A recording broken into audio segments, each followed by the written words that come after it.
Bonjour à tous et bienvenue au webinaire Commencer avec Wrike. Je m'appelle Maria et je serai votre présentatrice aujourd'hui. Ce webinaire vous sera utile pour mieux connaître Wrike, pour faire les premiers pas dans le logiciel, comprendre comment utiliser ce système et préparer votre espace de travail pour collaborer avec votre équipe. Quant à moi, je suis responsable réussite client ici chez Wrike et mon rôle est d'aider les clients au quotidien à tirer le maximum de la solution. Voici notre agenda pour aujourd'hui. Notre but aujourd'hui est de prendre connaissance avec une vue d'ensemble de la solution et comprendre les fonctionnalités principales de Wrike. Après la présentation, nous allons passer vers mon compte démo pour travailler ensemble dans mon espace de travail Wrike.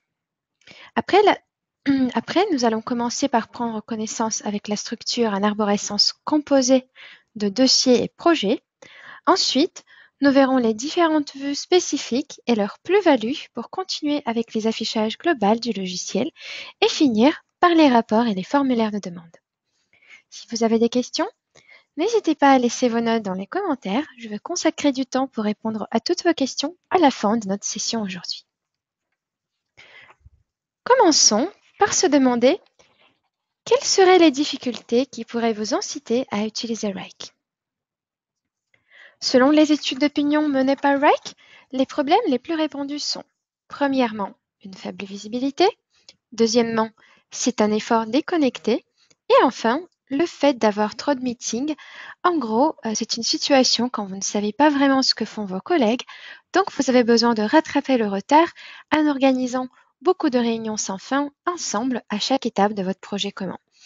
Vous continuez en s'échangeant des tas d'emails, mais vous avez toujours besoin de rechercher les informations auprès de vos collègues, ce qui fait bien sûr perdre beaucoup de temps qui aurait pu être consacré au travail réel sur votre projet.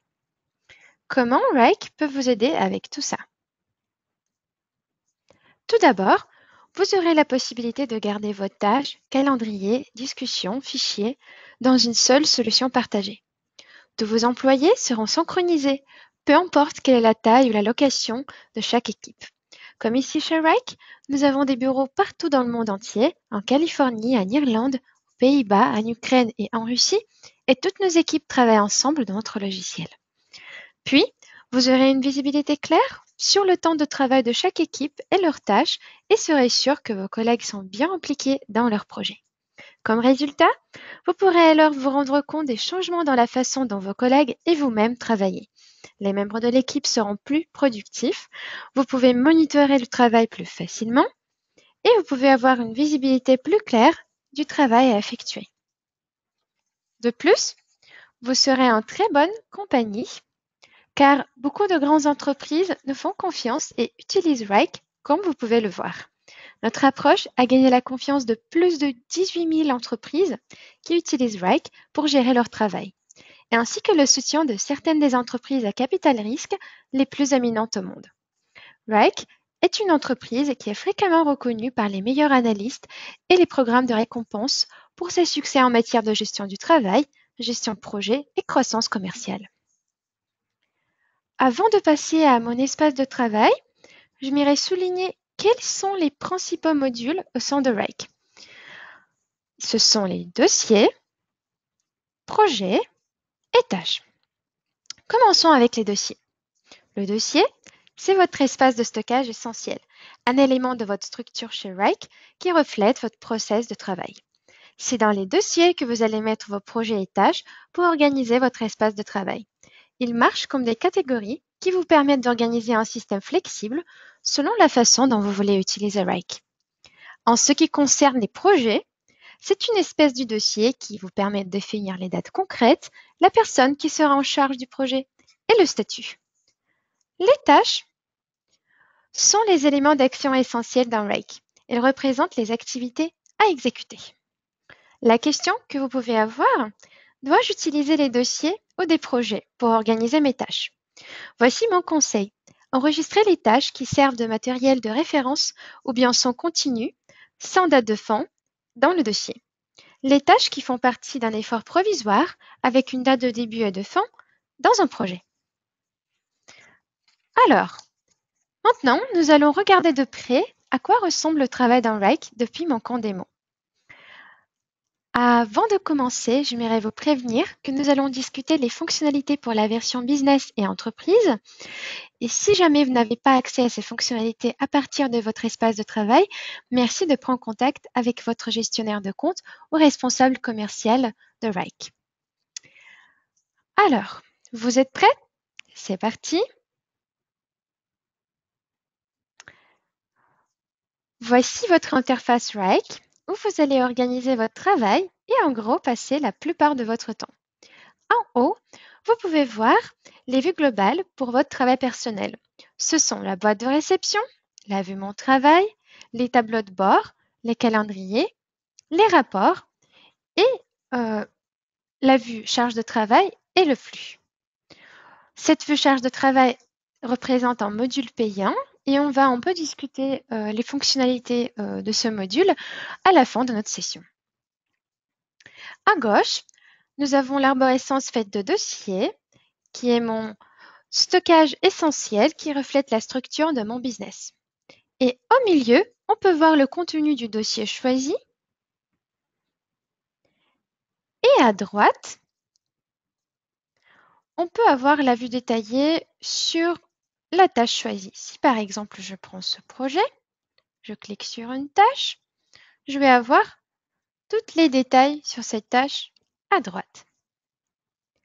Concentrons-nous sur la partie la plus importante, qui est celle de gauche, l'arborescence faite de dossiers et projets, qui vous permet de structurer votre interface. Quand vous commencez à travailler dans Rike, vous allez construire votre propre structure de dossier selon les besoins de votre entreprise. C'est important de comprendre de quelle façon organiser votre arborescence pour que tous vos collègues puissent facilement s'y orienter et trouver le nécessaire pour leur travail quotidien.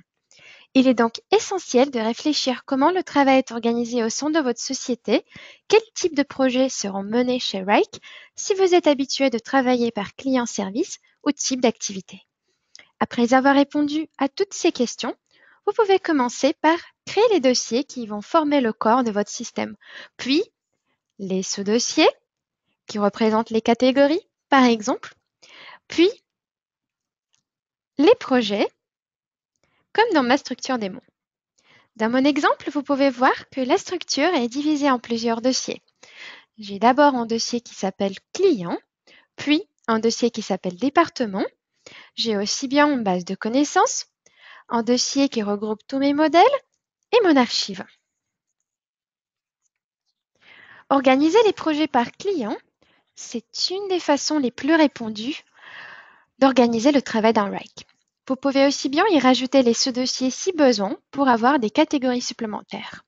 Comme dans mon exemple, nous avons un dossier client qui regroupe plusieurs dossiers avec les noms de nos clients.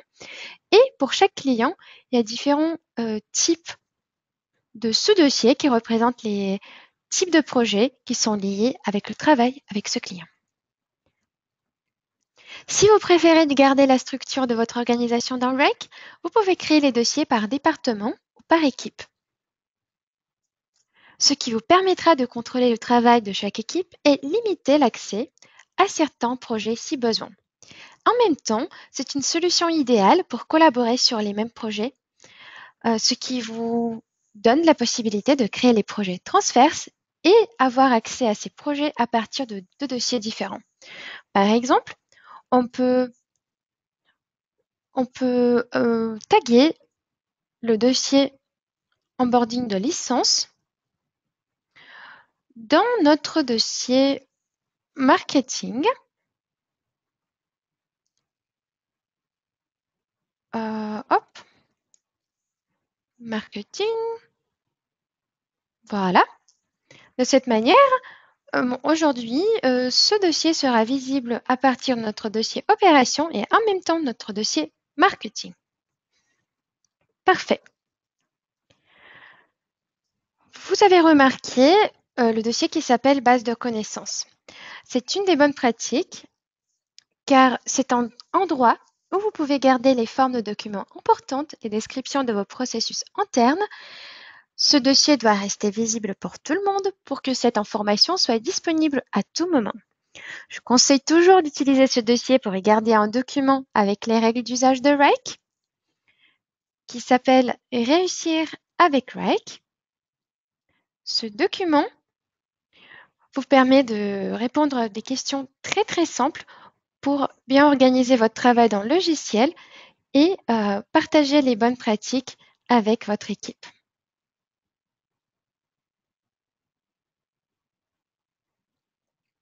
De plus, cette structure avec la base de connaissances vous permet d'organiser une foire aux questions dans un sous-dossier où vous pouvez garder tous les liens vers les articles importants pour votre équipe et vos utilisateurs puissent de cette manière s'échanger des questions concernant l'usage du logiciel directement dans Rake. Et bien sûr, n'oubliez pas de créer un dossier archive pour y garder les projets terminés et les informations qui ne sont plus d'actualité mais importantes pour l'historique.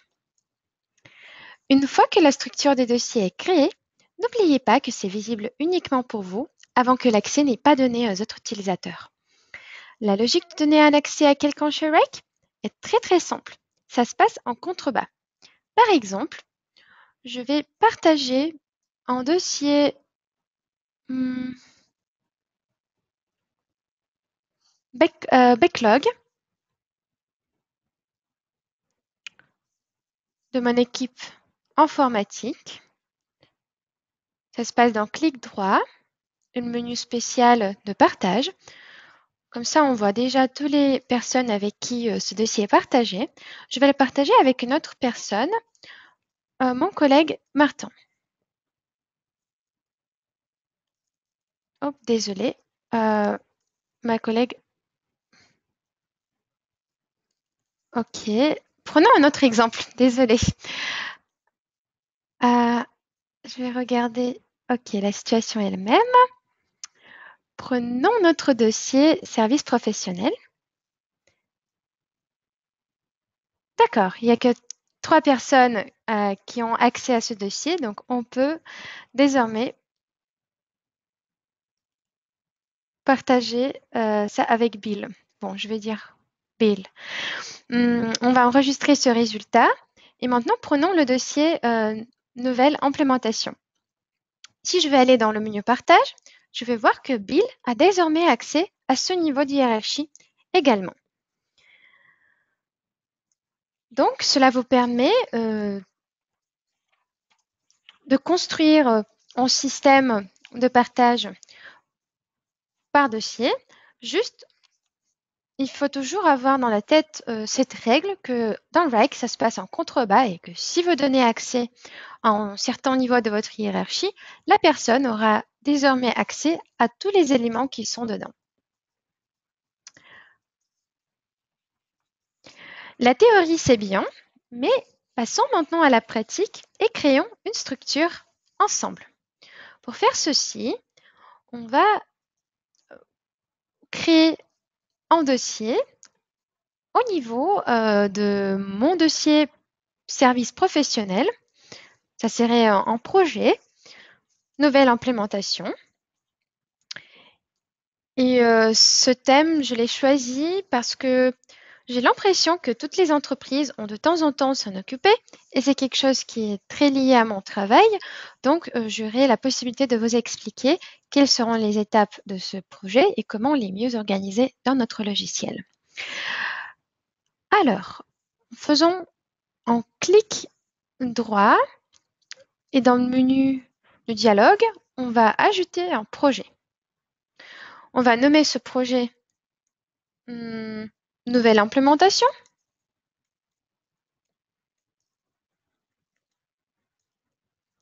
On va choisir la date de début la semaine prochaine et vendredi de la semaine prochaine, ça serait la date de fin. Le type projet. Le flux de travail est choisi par défaut par le dossier parent. Et notre projet sera partagé avec toutes ces personnes qui ont déjà accès à notre dossier service professionnel. On vient de créer le projet de nouvelle implémentation. Et maintenant, dans ce dossier, il est le temps de créer les phases. Je vous invite à utiliser les projets en tant que les phases de votre projet pour mieux les gérer. Commençons avec la première phase et ajoutons un projet qui va s'appeler la phase planification. Parfait. Puis, deuxième phase qui est développement.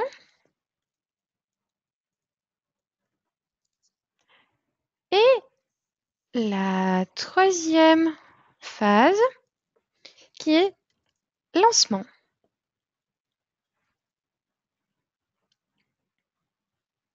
Parfait. Dans le projet planification, créons les tâches qui sont nécessaires pour accomplir cette étape du projet. La première tâche, ça serait une tâche de déterminer les objectifs.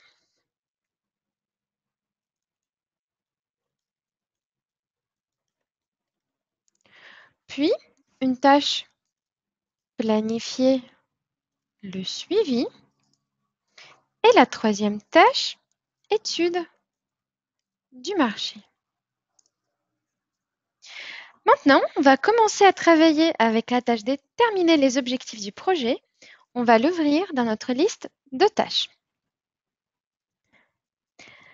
Alors, encore une fois, quand vous avez choisi un projet ou un sous-projet à gauche, la liste de tâches qui sont dans ce projet apparaissent au milieu et dès que vous choisissez un élément dans cette liste, vous voyez le compte-rendu à droite. En haut, vous pouvez voir le nom de cette tâche qui est déterminer les objectifs et juste à côté, vous pouvez changer l'importance. Nous avons le choix parmi l'importance qui est haute, importance normale et importance faible. Par défaut, c'est l'importance normale, alors je vais la garder. Nous avons ici plusieurs attributs importants. Tout d'abord, c'est le statut de la tâche qui se trouve ici et qui sert d'un marqueur qui va montrer où la tâche est située par rapport à notre flux de travail. Ici, le flux de travail est choisi et celui par défaut, qui est appliqué au niveau de notre dossier parent. Mais si vous en avez activé encore d'autres, vous avez la possibilité de choisir le statut à partir de cette liste déroulante. Sur mon compte démo, j'en ai plusieurs et j'ai la possibilité de bien paramétrer le flux de travail pour chaque projet, pour chaque tâche sur laquelle je travaille. Autre élément important, c'est de bien choisir en chargé de mission. Je vais assigner cette tâche à mon collègue Matt. Puis, les dates. Pour organiser les tâches dans le temps, vous pouvez ajouter les dates de début et de fin et gérer la durée à partir de cette fenêtre. Vous pouvez également gérer le temps passé avec un chronomètre qui est juste à côté. Il y a deux possibilités. Dans la première, vous pouvez juste lancer le chronomètre et l'arrêter dès que vous avez terminé de travailler sur cette tâche. Ou sinon, vous pouvez rentrer le temps manuellement et ajouter une entrée comme ça.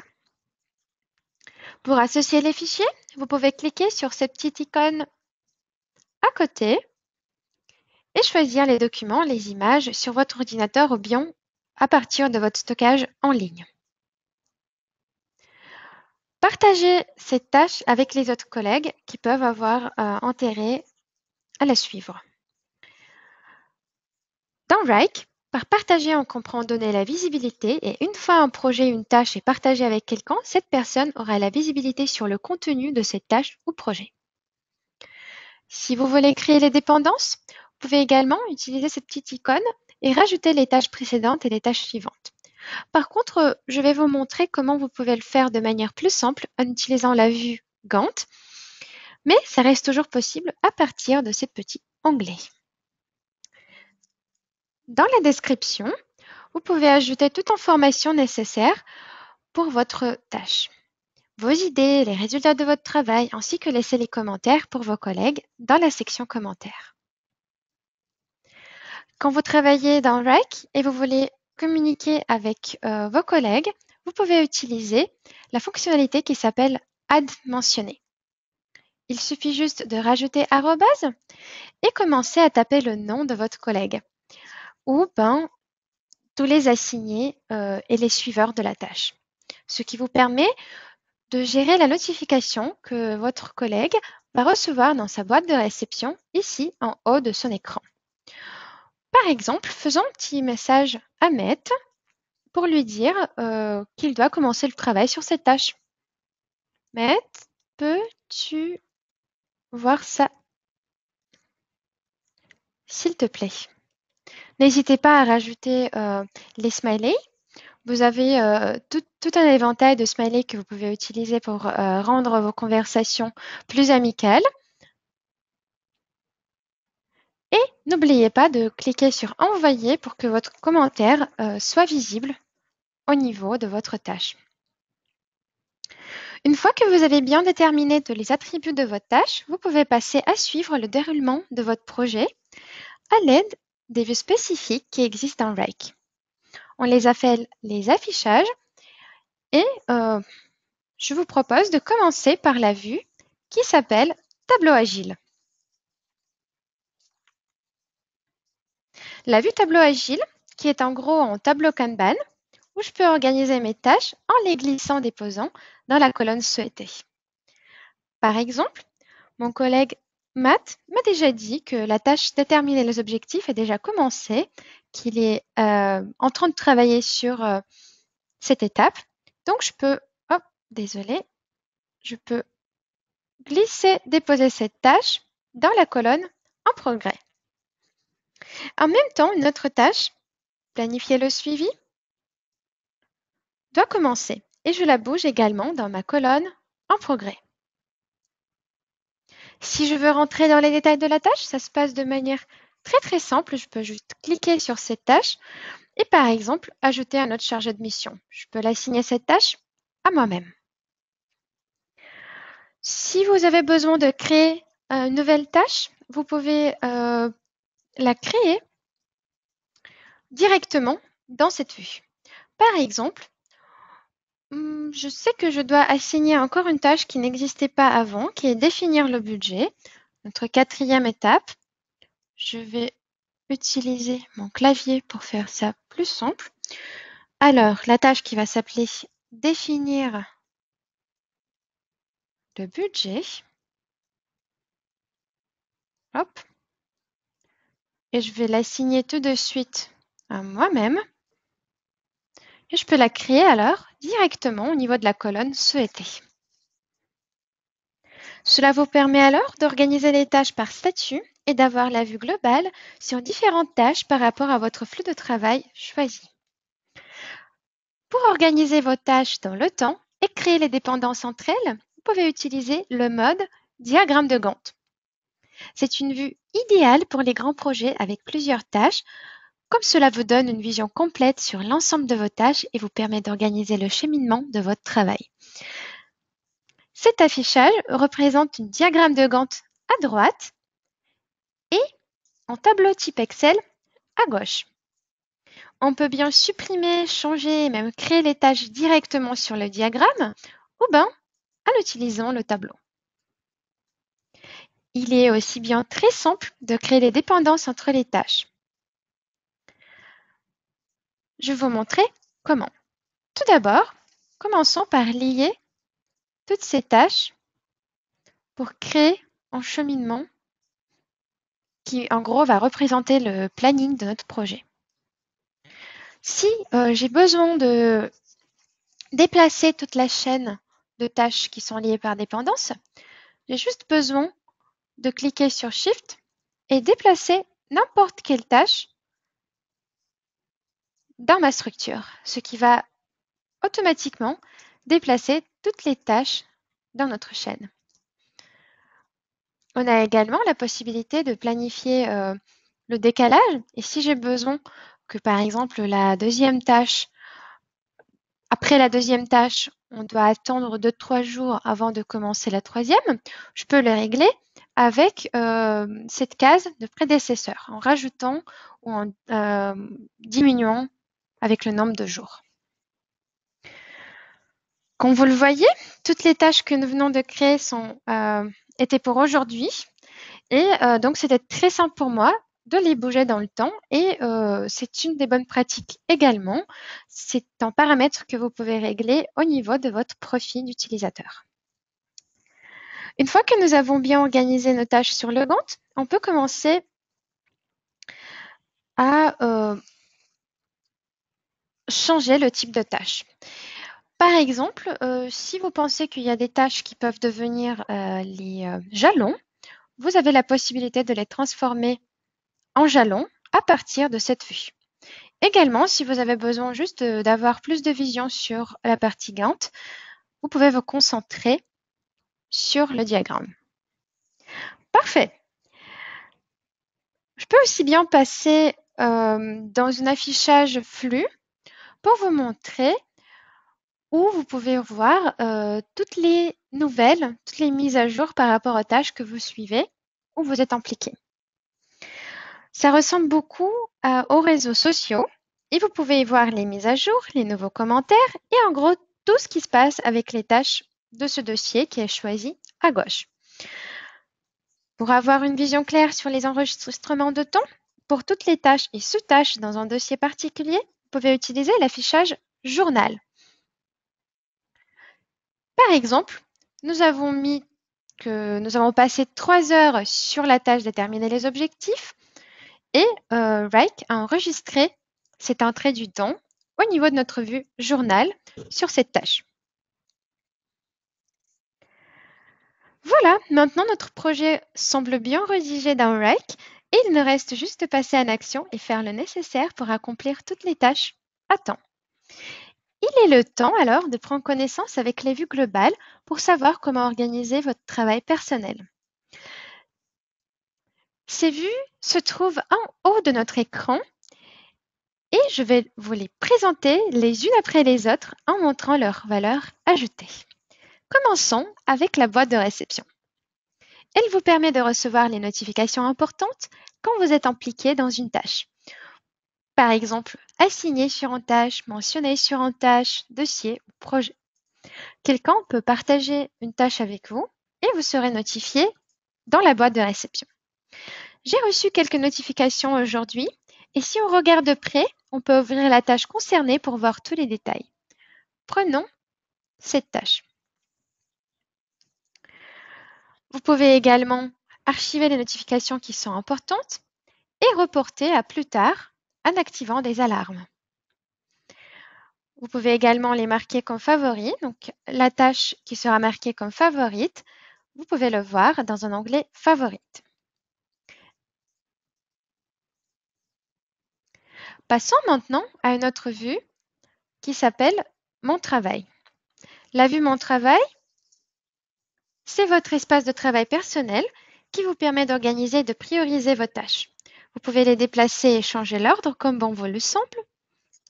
Comme ici, j'ai quelques tâches entrantes que je peux bouger sur la semaine prochaine, sur cette semaine, ou bien pour plus tard. Pareil, si j'ai besoin de regarder les détails de cette tâche, je peux l'ouvrir à droite de mon écran. Attention, quand vous bougez les tâches dans Mon travail, cela ne va pas affecter les dates d'échéance sur les tâches. Cela sert uniquement pour organiser votre travail et planifier vos journées. Passons maintenant au tableau de bord. Cette fonctionnalité est disponible pour les comptes payants et cela vous aide à gérer et monitorer vos tâches. Vous pouvez créer votre tableau de bord en utilisant les widgets préinstallés, comme ici. Et les widgets des tableaux de bord vous permettent de mettre en avant certaines données qui sont importantes pour votre travail et la gestion de vos projets.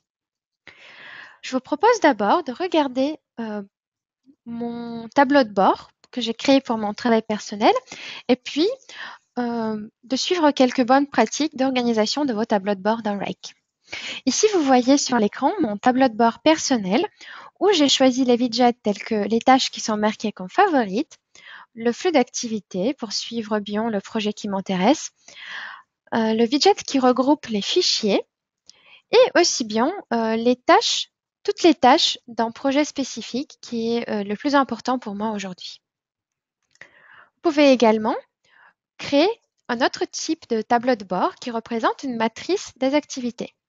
Vous pouvez créer un dossier mes tâches à faire, y stocker toutes vos tâches et puis juste en glissant, déposant vos tâches dans un cadran nécessaire, vous pouvez les redistribuer et gérer de cette manière vos urgences au boulot.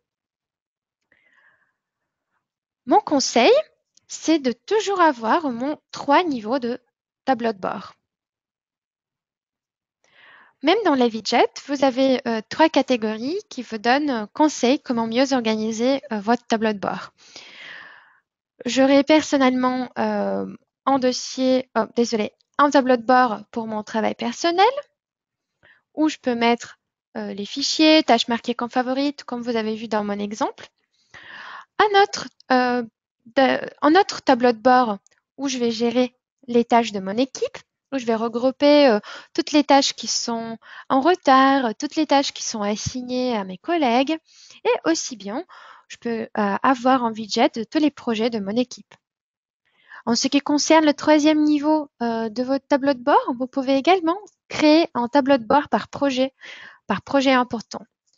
Comme ça, vous pouvez avoir un widget avec gestionnaire de conflits qui va vous montrer si jamais il y a des dépendances qui ont un conflit, les tâches actives par chargé de mission pour suivre toutes les activités qui sont nécessaires pour votre projet et les tâches en retard pour suivre vos deadlines. Parfait. Nous avons également la vue calendrier qui vous permet de composer les calendriers par tâche pour avoir la vision sur les tâches filtrées selon les critères dont vous avez besoin et également composer les calendriers mix qui peuvent mixer plusieurs calendriers que vous avez déjà créés dans le système. Cela vous permet de mieux planifier votre temps, bien comprendre où est le bon moment pour commencer un nouveau projet et de cette manière gérer en quelque sorte les charges de l'équipe, comme ça vous permet d'avoir une vision, si vous créez un calendrier par équipe, qui fait quoi le jour de la semaine. Passons maintenant à une autre vue qui s'appelle les rapports.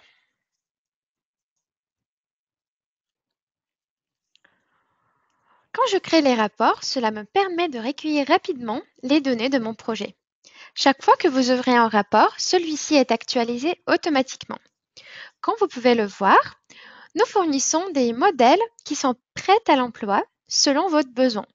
Mais vous pouvez toujours créer les rapports vous-même. Je vous propose de créer un rapport en tableau avec les chargés de mission pour notre projet Nouvelle implémentation récemment créée. Je vais sélectionner notre projet Nouvelle implémentation.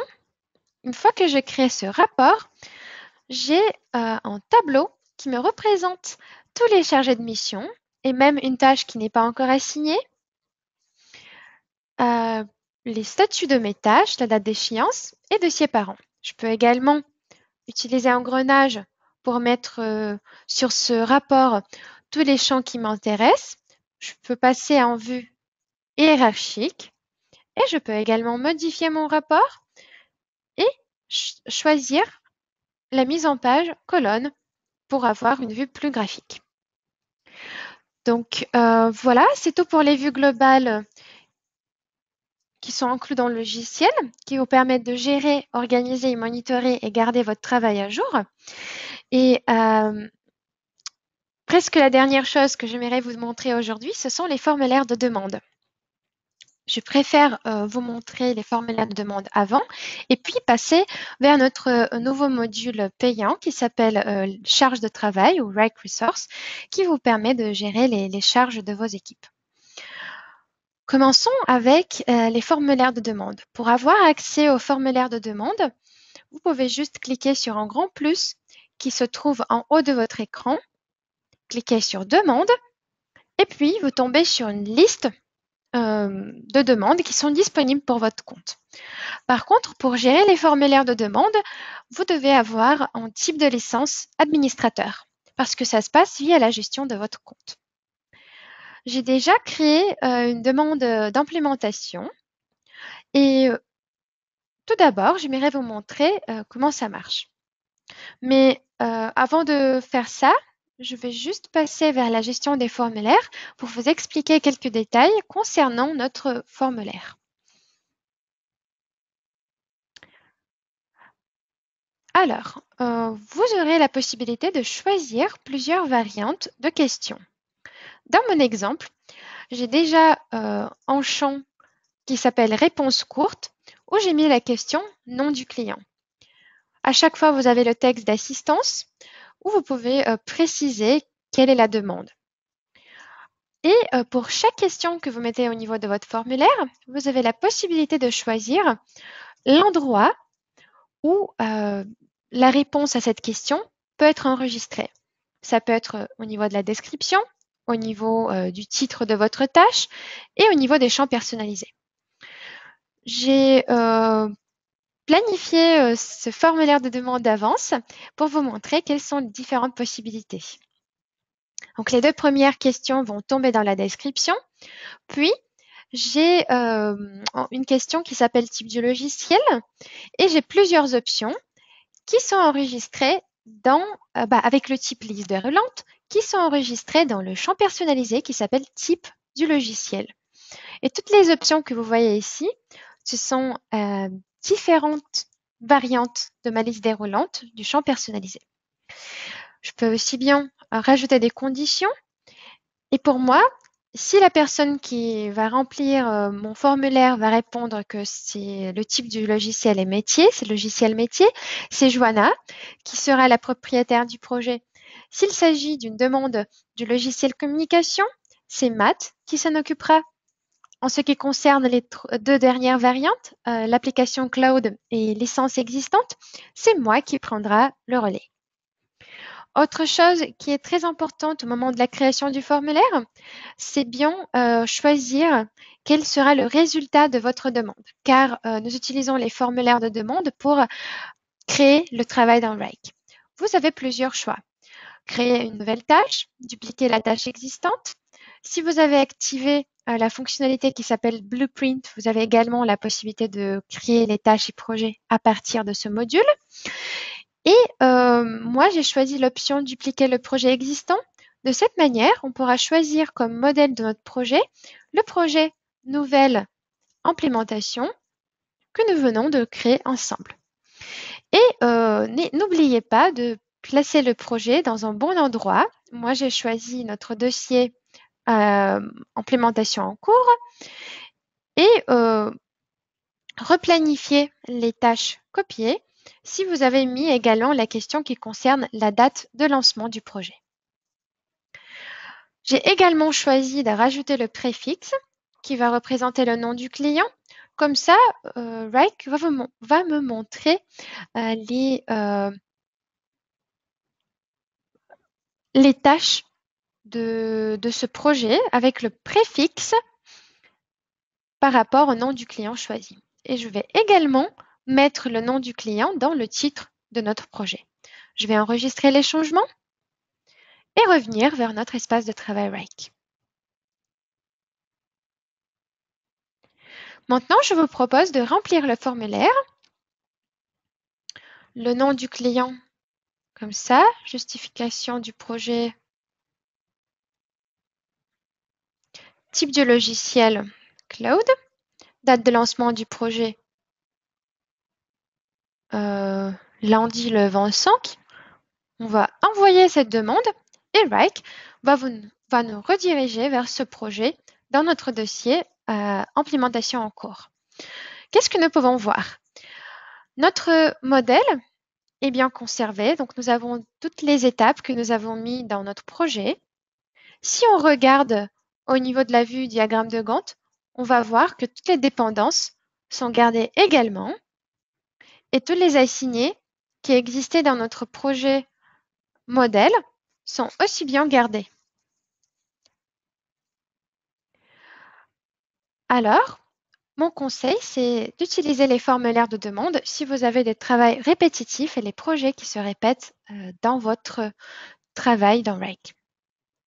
La dernière chose que j'aimerais vous montrer aujourd'hui, c'est la nouvelle vue charge de travail qui fait partie d'un module supplémentaire qui s'appelle Rake Resource, qui est disponible désormais en haut de votre écran et je vous propose de le voir ensemble lors de cette session.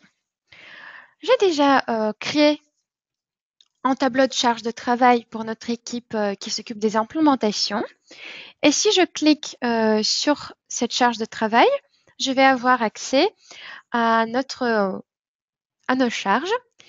Et la vue qui est représentée maintenant sur l'écran, c'est la vue complète qui vous permet juste de jeter un coup d'œil et d'être sûr que toutes les personnes ont bien planifié leur temps pour la semaine et il n'y a pas de surcharge. Par contre, on voit bien qu'il y a mon collègue Milton qui a 2 jours avec 16 heures, c'est-à-dire qu'il dépasse de 8 heures sa charge normale.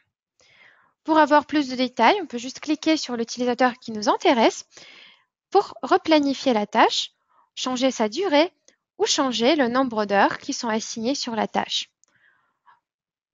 Dans la vue charge de travail, vous avez 3 possibilités. Donc, travailler en mode basique, complet ou flexible. Dans notre cas, on peut choisir le mode flexible, ce qui nous permettra de replanifier cette tâche jour par jour. Je vais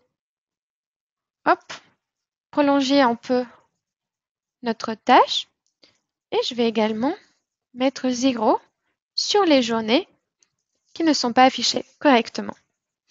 Voilà, maintenant notre problème est bien réglé, mais nous voyons que la tâche est soulignée par la couleur rouge. C'est comme ça que Rake vous affiche qu'il y a toujours un problème et le nombre d'heures que nous avons mis sur chaque jour ne correspond pas au nombre d'heures qui existe sur la tâche. Pour changer ceci, ce que je peux faire, je peux prolonger cette tâche sur un autre jour.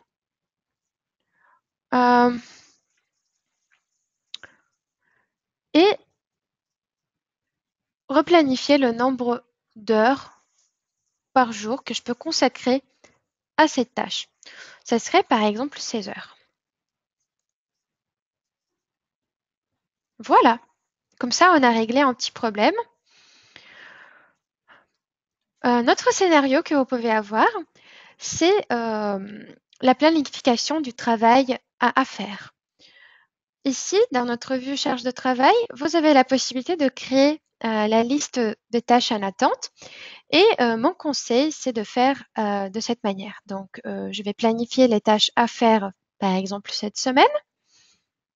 Voilà, comme quelques tâches qui sont déjà en retard sur cette semaine ou par exemple sur ce mois-ci. Je préfère toujours sur cette semaine pour avoir la vision sur toutes les tâches qui sont en retard qu'il faut replanifier. Je vais enregistrer le changement, mais également vous pouvez choisir un dossier ou un projet qui vous intéresse. Pareil, au niveau de chargé de mission, je peux uniquement choisir les tâches qui ne sont pas assignées. Et avec le statut actif. Une fois que j'ai fait comme ça, je peux désormais assigner les tâches qui sont là aux gens qui se trouvent au niveau de notre tableau de charge de travail. Cela vous permet non uniquement de planifier la semaine du travail, mais également assigner le travail et garder un endroit commun pour vos utilisateurs pour qu'ils puissent gérer leur charge de travail. Alors, ce module payant est disponible aujourd'hui pour Rake. Donc, je vous invite à contacter votre account manager ou responsable commercial de Rake pour avoir plus de détails à ce sujet.